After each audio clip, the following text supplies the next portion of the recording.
Martin, hi. Can you see me all right? I can. Good morning, Prime Minister. Apologies, it's a little dark behind me, but that is the perils of polar winter, I'm afraid. You're in Antarctica at the moment, doing great stuff. I have to say I've seen some of the footage, which has been quite incredible and shocking, but thank you for doing what you're doing. Just looking at your government's policies, there was the U-turn on £28 billion of green investment, and recently reports you're going to U-turn on North Sea exploration as well. I wonder, are you still committed to that ideal? Net zero is part of our DNA. It's hardwired into this government, and that's why I've chosen as a priority clean power by 2030. And are you committed? There will be no rowing back on the ban on new North Sea oil exploration licences? Well, the position we've adopted is there's no new licences, and that is absolutely our position. And be clear, oil and gas will be part of the mix for many years to come. The drive to renewables,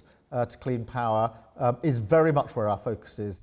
What about preparation back at home? The Climate Change Committee not long ago said we are not appropriately prepared for the effects of climate change. They said there has been no change in addressing the risk with the change in government. Are you doing enough?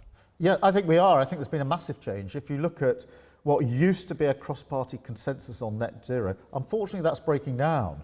And I do think this is a real tragedy. But that's net zero. We're talking about adaptation here, the ability to cope with it.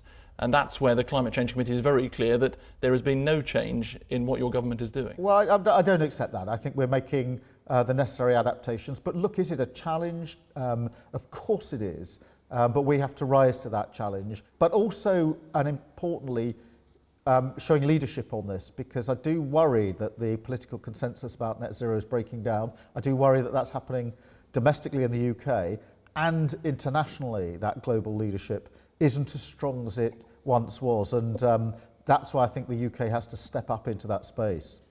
Have you personally spoken to Donald Trump and said, where are you on this? Well, I've had a number of conversations with Donald Trump, as you would expect. I'm not going to disclose all of those. And have you asked him directly about climate change? We've discussed climate change on a number of occasions, as I've discussed with many global leaders.